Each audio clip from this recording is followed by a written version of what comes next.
Bonjour à toutes et à tous. J'ai mis en ligne le 2 janvier, j'ai mis une vidéo assez courte, ce qu'on appelle un short, dans laquelle je vous souhaitais la bonne année. Donc je pense que vous l'avez vu. Si vous ne l'avez pas vu, vous pouvez la regarder. Et je me retrouvais à San Pedro. Donc ces derniers temps, j'ai beaucoup voyagé. J'ai dû me rendre à Paris d'abord, par la suite à Londres. Et ensuite, j'ai dû aller au Portugal, à Lisbonne. Et j'ai fini l'année à San Pedro, près de la frontière du Libéria, en Côte d'Ivoire. Donc j'ai beaucoup bougé. Je vous mets juste là un petit résumé de mon voyage. Ça dure 2 minutes uniquement. C'est pour vous montrer quelques images des principales avenues. Si vous ne connaissez pas ces villes, peut-être ça vous donnera envie de les visiter. Puis pour planter un petit peu le décor, je vous laisse regarder.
Aujourd'hui, on va parler de tension émotionnelle et cancer. Alors, on va essayer de définir ce qu'est la tension émotionnelle.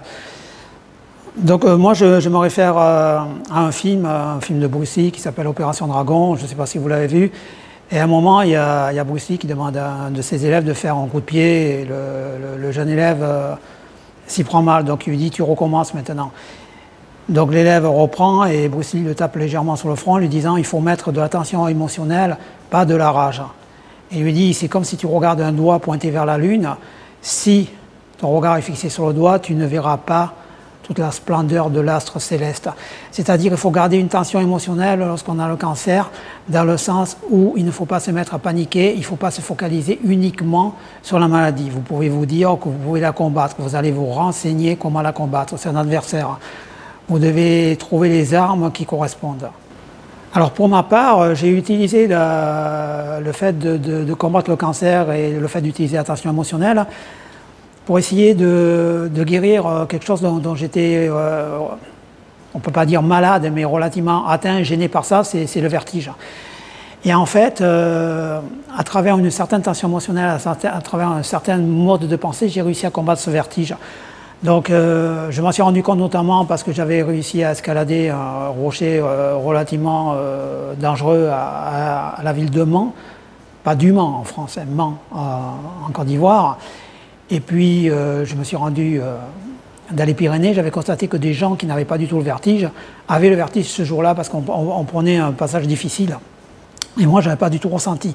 Par contre, là, je me suis un petit peu relâché parce que je suis allé à Lisbonne dans un état d'esprit plus relâché dans le sens où vacances, c'était des vacances pour moi. À un moment, je suis monté dans une tour et le vertige est de suite revenu. Donc j'ai pas réussi à le combattre et j'ai commencé à devenir tout blanc, à me trouver mal, vraiment mal. Et le vertige m'est revenu. Alors pour le recombattre, le lendemain, je suis allé prendre un téléphérique. Je me suis rendu à une grande tour, c'est un hôtel avec une 50aine d'étages, toujours à Lisbonne. J'ai pris un ascenseur tout en verre et un ascenseur très rapide. Je me suis rendu au sommet, je regardais dans le vide et le vertige avait à nouveau disparu. Parce que j'ai retrouvé cette espèce de concentration qu'il faut avoir dans ces cas-là. Alors comment faire? Vous pouvez vous aider de personnages. Par exemple, ce qui m'a beaucoup aidé quand j'ai eu le cancer, je vous en avais déjà parlé, il y avait la série Game of Thrones, il y avait 2 passages qui m'avaient vraiment marqué. Il y en avait un, je le regardais en boucle, parce que pour moi, cancer est égalé mort. Voilà, pour moi, j'allais mourir. Donc je m'étais préparé psychologiquement, il y avait une scène qui m'avait marqué, c'est la scène où Jon Snow se trouve face à face avec une immense armée, plusieurs cavaliers, et lui, il est à pied. Je ne vais pas vous raconter le scénario, il se retrouve à pied, puis au loin, il y a des milliers de chevaux, et puis des cavaliers armés jusqu'aux dents, et il sait qu'il va mourir. Et son attitude m'avait marqué, il prend son épée, il se met en position de combat, et il va mourir en combattant. Cette scène, j'ai regardé plusieurs fois, j'ai regardé tous les jours, pour me motiver. Et puis l'autre scène, c'était où il y avait Khaleesi qui disait qu'elle avait réussi, parce qu'elle avait toujours eu foi en elle. Et je bouclais sans arrêt ces scènes pour avoir le bon mindset. Vous voyez ce que je veux dire? Pour avoir le bon mindset, trouver le bon mindset de guerrier. Autre chose aussi, méfiez-vous des gens qui sont faibles. Les faibles vous entourent. On assiste à une féminisation de la société en France. On veut transformer les hommes en femmes et les femmes en hommes. Bon, tout ça, je vais pas faire un topo là-dessus, quoi que je pourrais faire une vidéo. Tout ça a des fins mercantiles, évidemment. Hein. À partir du moment où les hommes seront transformés en femmes, il n'y aura plus de guerre, il n'y aura plus de problèmes. Et les gens qui se partagent, on va dire, le pouvoir et aussi des grosses sommes d'argent pourront continuer à œuvrer ainsi. Donc vous avez des gens, à l'heure actuelle, ça paraît hallucinant, qui sont indignés ou choqués par des mots. Mais les mots ne font pas de mal.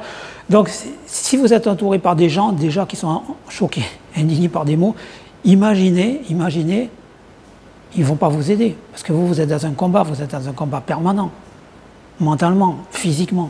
Et ça, il faut bien le comprendre. Donc entourez-vous de gens forts psychologiquement. Entourez-vous de guerriers.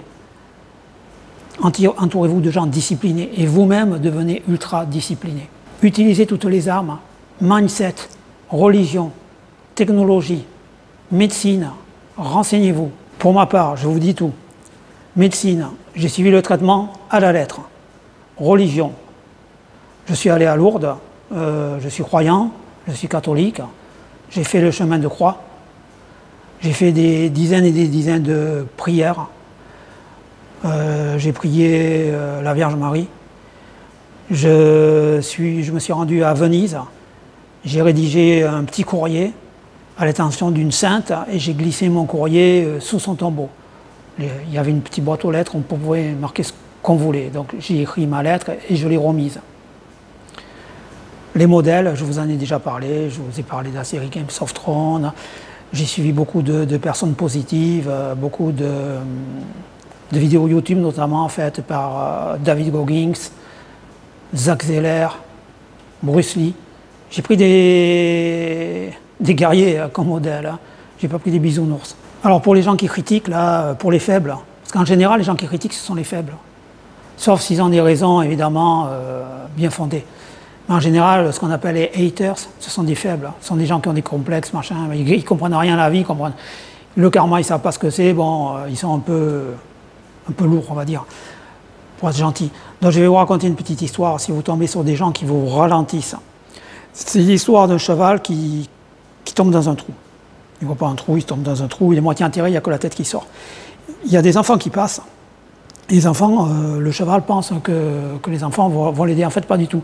Les enfants se moquent du cheval, et il y en a un, c'est le chef des enfants, on peut dire le dominateur parmi les enfants, qui disent ah ben, ce cheval est idiot, on va l'enterrer. Donc ils commencent tous à prendre des pelletées de terre et à lui jeter dessus. Il y en a certains qui sont contre, hein, mais ils ont peur du dominant. Donc ils font. malgré eux, malgré leurs pensées. Le cheval dit rien. Petit à petit, plus de la terre s'accumule dans le trou, plus le cheval monte et il s'échappe. Et avant de s'échapper, il met un coup de sabot dans la tête de l'enfant meneur, il le tue. Voilà, ce que je voulais vous dire, c'est que toutes les insultes, tout ce qui est mauvais, tout ce que les gens veulent vous faire de mal, utilisez-le comme le cheval a utilisé la terre, dégagez du trou. Ne faites pas de choix aveugle, c'est-à-dire vous avez peur de la douleur, vous avez peur du traitement et vous allez vous diriger vers les gourous, les fameux gourous là, qui soignent leur cancer des intestins en mangeant de la viande, ou qui racontent que le... Qu'est-ce qu'ils racontaient déjà? La tumeur, c'est une grosse poubelle. Soyez adultes, fuyez les imbéciles. Ou alors la fameuse phrase que j'adore, la phrase fourre-tout, le vivant se répare. Ouais, on va arrêter là. Donc, allez dans une direction si ça a du sens. C'est-à-dire, vous appliquez le protocole médical, ça a du sens. N'allez pas dans une autre direction. Alors, il ne faut pas fantasmer le monde non plus, c'est ce que je voulais vous dire. Beaucoup de gens fantasment le monde avec une, vous savez, la fameuse pensée positive. Pensée positive, non. Parce que si vous pensez trop positif, ça va avoir l'effet inverse. C'est-à-dire, si vous vous dites, je vais uniquement prier, ça va me guérir. Je vais uniquement méditer, ça va me guérir parce que c'est des pensées positives. Non, ça aura l'effet inverse, vous allez mourir lentement par des métastases petit à petit. Donc, ne fantasmez pas le monde. Soyez objectif. Pour ma part, je vous ai dit, je suis croyant, mais je suis aussi un scientifique, c'est-à-dire le fait de croire m'aide évidemment, peut-être que ça a joué dans un certain pourcentage, mais je suis intimement convaincu que si je n'avais fait que des prières, à l'heure actuelle, je serais déjà métastasé de la tête aux pieds. Vous voyez ce que je veux dire? Les deux ont du sens. Donc, moralité, visualiser le pire, c'est la meilleure chose à faire. Comme ça, vous ne serez pas déçus. Donc, quelque chose est important, vous le faites, même si les choses ne sont pas à votre faveur.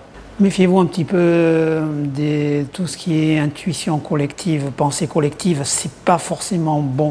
Vous savez, vous imaginez, par exemple, vous prenez la France, vous imaginez que c'est un énorme aquarium et l'eau est bleue, d'accord? Donc pour tous les poissons, l'eau est bleue.